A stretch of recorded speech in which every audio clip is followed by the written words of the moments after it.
qui est aligné avec le quatuor de Belder, Chalouk, Dan Soko, Mertens, Fraser est toujours préféré. C'est Van Langendonk dans le but. Sinon, ouais, vous verrez que Vetokele est préféré à Jan Bernat.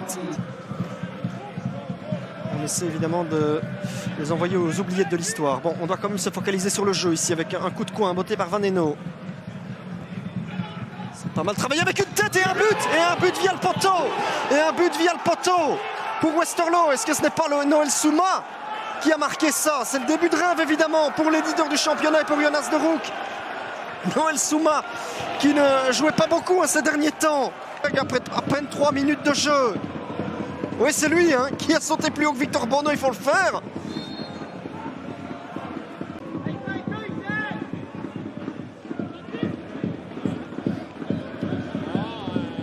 Van Eno pour le corner, ils vont encore peut-être chercher Souma. Oh, nouvelle tête, elle se dégage à même la ligne ou derrière.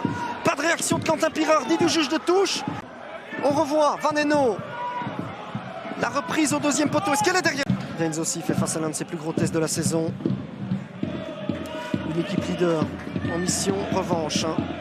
Oh, tentative de frappe, pourquoi pas. Van Langendonk est attentif.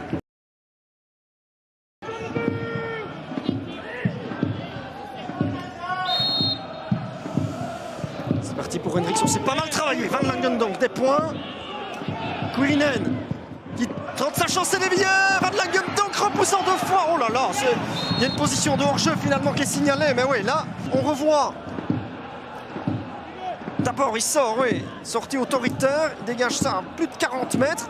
Et ensuite, il y a un premier réflexe, Mertens est hors jeu. Ouais, ici, au moment de la frappe de Kuirinen, vous le voyez. Oui, en plus, il a dû faire face à une déviation. Jensen sur coup de coin, c'est pas mal travaillé, mais la tête, Van Langendonk.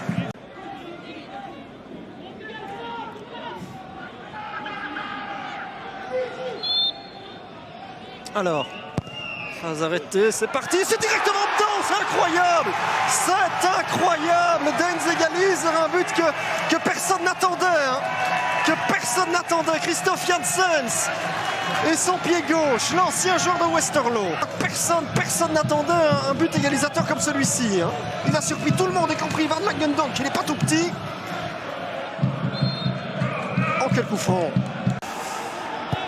Ah, Westerlo passe en mode survie, mais aussi passe en mode contre-attaque. Foster, il y avait Tokele qui est là. Foster, Vandenberg. Datsi, ouais. C'est arrivé dans le vide. Datsi, et là, Foster, il ne part pas d'une position de hors-jeu cette fois-ci. Il était dans le dos de il était derrière Prichinenko qui essaie de revenir. Et Foster, oh là là là là là là, se heurte à Vandenberg, oui. On commence enfin à trouver les espaces. Dans le dos de la défense. C'est un superbe effort pour Foster. Mais c'est pas ça. C'est vrai que oui, ces longs ballons quand même pas mal déstabilisé la défense campinoise. Datsi à la lutte avec Prichinenko. Datsi qui réussit à son centre et la tête, c'est goal pour Westerlo. C'est goal pour Westerlo. On sentait que le match pouvait basculer dans n'importe quel sens. C'est finalement Maxime de Kuiper qui fait 1-2. Ils vont peut-être gagner en champion ici en souffrant, mais en trouvant quand même les ressources nécessaires et en saisissant leur moment fort. Ah ouais, Prichinenko s'est fait avoir, il n'a pas osé faire faute. À l'extérieur du rectangle sur Erdan Datsi. Résultat, ce centre arrive, il y a un peu de réussite. Bono manque son dégagement. Et de Kuiper de la tête, où il ne peut rien. Vandenberg, c'est sur le poteau et puis dedans. 1-2. Ce but va valoir son pesant de cacahuètes. Alors, Persein, mais finalement Bernat va quand même monter.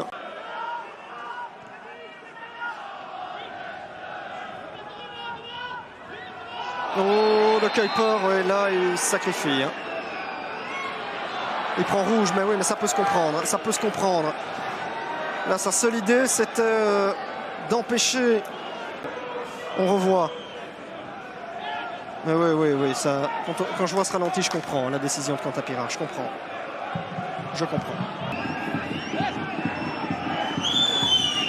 On voit une dernière possibilité pour Deinz.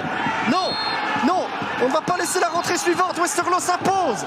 Westerlo s'impose à Deinz. La 4e est la bonne après un bilan de 1 point sur 9 contre les Tigres.